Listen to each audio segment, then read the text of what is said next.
Hambourg, la course la plus mythique du circuit triathlon international. Et pour la première fois en 25 ans, elle devient une étape du circuit de paratriathlon. C'est un moment unique et historique que j'ai attendu toute l'année. Et pourtant, quelques jours avant, j'étais même pas sûre d'y participer. Bon voilà, je sais déjà que le thème de ce vlog va être la fatigue. Bon, je sais, j'en parle très souvent, mais la fatigue chronique et la sclérose en plaques, c'est deux choses qui sont forever. En fait, j'aimerais bien que les s'aiment un peu moins. Donc, petite remise en contexte, j'ai fait les championnats d'Europe il y a 3 semaines maintenant, à la suite desquelles j'ai fait une hyperthermie. J'ai été déshydratée pendant genre une bonne semaine après ça. Après, on a eu la vague de chaleur.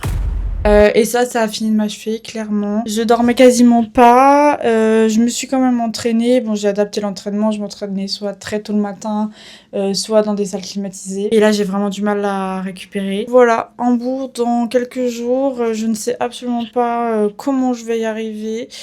Pour l'instant, là, pour être vraiment totalement transparente, je me sens absolument pas en capacité de faire un triathlon. Parce que j'ai pas l'énergie, tout simplement. Je me sens, mais ultra fatiguée. Ce qui est super bizarre, c'est que je passe les séances, genre la forme physique, elle est bizarrement là, mais je sais pas comment expliquer, genre le sentiment de fatigue est atroce. Je suis tout le temps fatiguée, je me réveille le matin, je suis fatiguée, pendant la journée, je suis fatiguée, le soir, je suis fatiguée, genre... Là, en fait, mon rêve, c'est juste de dormir toute la journée.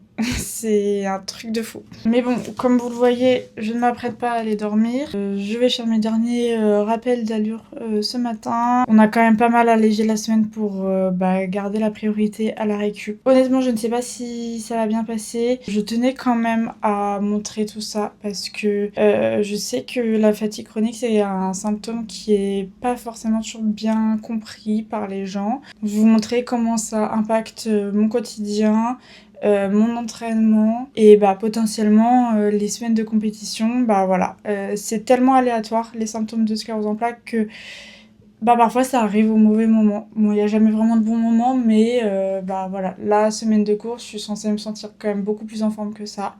Et le fait est que je suis au bout du rouleau. Donc voilà, on va voir comment ça se passe. Ça se trouve, je vais récupérer d'ici dimanche, on sait pas, c'est vraiment la roulette russe. Donc surprise! J'ai envie de dormir. Oh! Oh, j'ai fini. Ça a été plus qu'enchaînement à pied. J'ai pas envie. Écoutez, les sensations sont étonnamment bonnes. Franchement, j'ai des super jambes. Je m'attendais pas à ce que la séance se passe aussi bien. Mais en fait, c'est ce que ça m'a fait toute la semaine dernière. C'est incompréhensible. J'ai des trop mauvaises sensations et puis après l'entraînement, ça passe.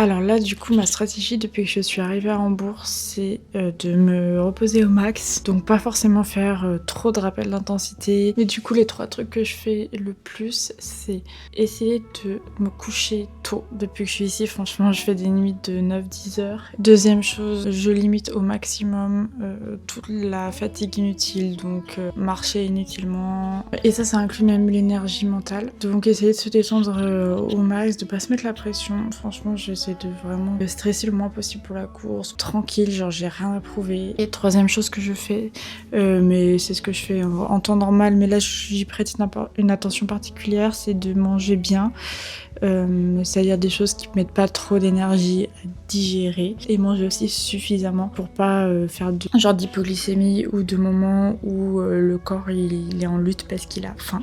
Pour moi, ces choses combinées, c'est très simple, mais ça fait que je vais récupérer au maximum avant la course. Là, je sais que je suis pas dans une situation idéale, on va dire, au niveau de ma forme physique. On verra bien ce que je ferai demain. Mais les dernières semaines ont été tellement compliquées que je suis juste contente d'être là, contente de participer à ce moment historique parce que c'est Hambourg quoi, c'est pas rien. Le matin de la course, je me réveille beaucoup plus reposée qu'en début de semaine.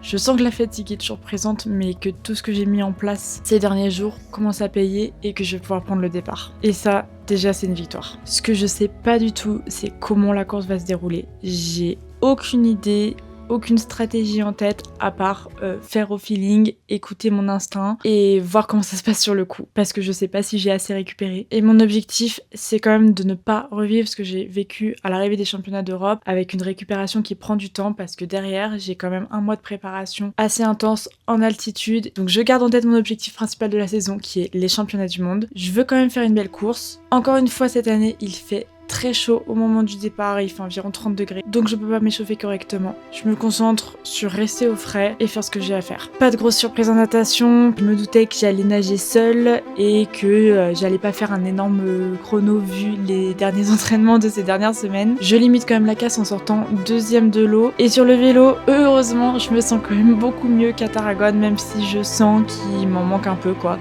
Je sens qu'il me manque du jus, clairement. Surtout que le parcours m'avantage pas vraiment, donc je vois l'écart se creuser et surtout je me fais reprendre à peu près à la fin du vélo. Et quand je me retrouve troisième, je fais un choix, c'est de pas essayer de recoller à tout prix parce que je sais que si je me crame sur le vélo, c'est mort pour la course à pied. Je limite quand même les dégâts et je pose, je crois, avec à peu près 30 secondes de retard. Et je me dis que bon, ça va être compliqué à pied, mais que, encore une fois, je vais faire au feeling. C'est pas ma pire course, c'est pas mes pires performances, donc je sais que la forme, elle est à peu près là. Mais ce qui va se passer, je m'y attendais pas du tout. Quand je pose le vélo, je commence à courir et là, je me sens étonnamment bien. J'arrive à bien gérer la chaleur, à bien gérer mon effort. Je double rapidement la deuxième pour me retrouver du coup en deuxième position. Et là, ça tient.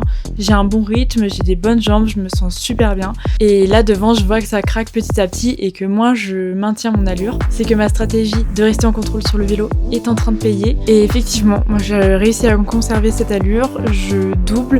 Je sens que je suis complètement en contrôle, que je suis pas du tout dans le rouge au niveau allure. Et du coup, là, il me reste plus d'1 kilomètre pour juste apprécier la course, savourer pour une fois parce que c'est pas souvent qu'on peut le faire. Et là, j'absorbe vraiment l'ambiance d'Hambourg, la foule, l'endroit, la ville, tout est incroyable et comme j'avais imaginé. Et je termine la course pas du tout cramée, il me reste de l'énergie, j'ai pas tout mis sur la course, c'est vraiment un 100%. Même si je suis pas à mon meilleur niveau, j'ai quand même réalisé une bonne course, donc c'est que finalement tout peut arriver. Et voilà du coup comment je gagne la toute première WTPS d'Hambourg. Ça me fait trop plaisir de dire ça et d'avoir fait partie de ce moment historique, surtout qu'elle sera support des championnats du monde de 2027, donc un bon présage j'espère. Mais au-delà du résultat, cette course elle me montre quand même une chose, c'est que la sclérose en plaques elle est tellement imprévisible. Je trouve que cette vidéo l'illustre bien puisque je passe d'un moment où je peux à peine me lever au début de la semaine et où je sais absolument pas où la journée et la semaine vont me mener à un dimanche où je gagne une course où il y a le meilleur niveau international dans ma caté.